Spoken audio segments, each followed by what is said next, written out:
नेताजी सुभाष चंद्र बोस भारत के स्वतंत्रता संग्राम के सबसे बड़े नायकों में से एक थे। उन्होंने आजाद हिंद फौज बनाई और ब्रिटिश राज के खिलाफ संघर्ष किया, लेकिन आजादी के बाद उनकी विरासत को लेकर कई सवाल उठे। एक दस्तावेज जिसे बॉस स्टेट सेपरेशन डॉजियर कहा जाता है, इसमें आरोप लगाया गया कि जवाहरलाल नेहरू की सरकार ने 1939 से 1968 तक बॉस को राजनीतिक, सार्वजनिक और खुफिया स्तर पर व्यवस्थित रूप से दबाने की कोशिश की।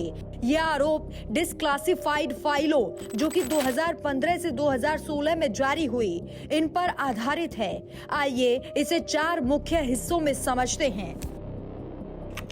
राजनीतिक विश्वासघात और बदनामी 1939 से 1945 तक। कांग्रेस अध्यक्ष का विवाद। 1938 में बॉस कांग्रेस अध्यक्ष चुने गए। 1939 में वो दोबारा चुनाव लड़ना चाहते थे, लेकिन नेहरू और गांधी के समर्थकों ने विरोध किया। बॉस ने जीत हासिल की, पर नेहरू ने 12 सदस्यों के इस्तीफे की साजिश रचकर बॉस को इस्तीफा देने पर मजबूर किया। सुभाष चंद्र बोस ने अपने भतीजे को लिखा, नेहरू ने मुझे किसी और से ज्यादा नुकसान पहुंचाया है। द्वितीय विश्व युद्ध में बॉस जर्मनी और जापान के साथ मिलकर फौज बनाए।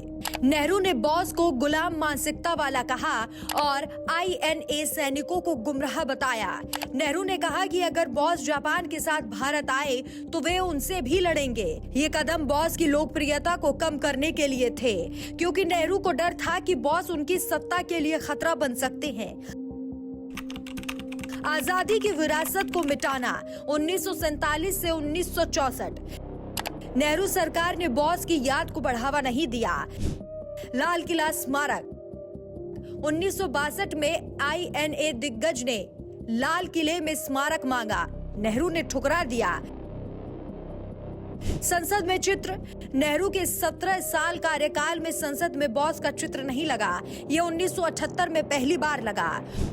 कांग्रेस भाषण सेंसर। 1958 में कांग्रेस अध्यक्ष ने INA की तारीफ की। नेहरू ने हिस्सा हटवा दिया और कहा कि यह अनावश्यक था। सरकार नहीं चाहती थी कि बॉस की सशस्त्र क्रांति वाली छवि मजबूत हो, क्योंकि ये गांधी नेहरू की अहिंसा वाली नीति से टकराती थी। मौत की जांच में हेरफेर 1945 से 1956। 1945 में बॉस की कथित प्लेन क्रैश में मौत की खबर आई। नेहरू ने राहत जताई। 1946 में ही नेहरू ने बिना सबूत के कहा कि बॉस जीवित नहीं है। 1956 शाहनवाज कमेटी। नेहरू ने इसे निजी जांच बनाया, न्यायिक नहीं। गवाहों से शपथ नहीं ली गई। जस्टिस राधा विनोद पाल जैसे स्वतंत्र व्यक्ति को शामिल नहीं किया। नेहरू ने लिखा, यह अकल्पनीय है कि बॉस जीवित हो, मौत तय मानो। 1962 में बॉस परिवार को पत्र में माना कि प्रत्यक्ष सबूत नहीं है, फिर भी मौत पर जोर दिया। शाहनवाज खान ने पहले बॉस को जीवित माना था, लेकिन कमेटी में सरकार के पक्ष में रिपोर्ट दी और बाद में मंत्री बने। यह दिखाता है कि जांच को राजनीतिक सुविधा के लिए प्रभावित किया गया। बॉस परिवार पर 20 साल की जासूसी 1948 से 1968 तक।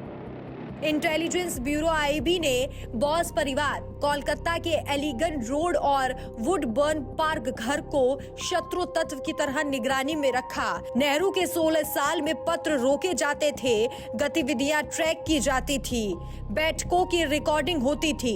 1957 में नेहरू ने खुद आदेश दिया, टोक्यो में अमीय बॉस जो बॉस के भतीजे थे उनकी निगरानी करो, खासकर रेंकोजी मंदिर पर। IB प्रमुख भोलानाथ मलिक 16 साल तक IB हेड इन्होंने संभाला।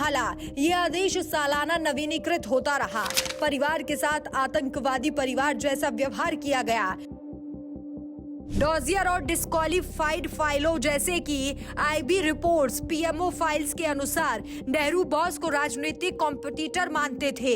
राम मनोहर लोहिया ने लिखा कि नेहरू को जापान से ज्यादा बॉस से डर था। परिणाम, बॉस की विरासत को दबाया गया। 1978 में संसद में पहला चित्र लगा। 2022 में इंडिया गेट पर प्रतिमा बनी। राज्य द्वारा दमन से सम्मान तक पहुंचने में 75 साल लगे। यह आरोप विवादों से भरे हैं और कई क्वालिफाइड फाइलों में 2015 से 16 में जारी किए गए और उन्हीं पर आधारित है, लेकिन आधिकारिक रूप से मौत प्लेन क्रैश में मानी जाती है। इस खबर पर आपकी क्या राय है, कमेंट करके जरूर बताएं।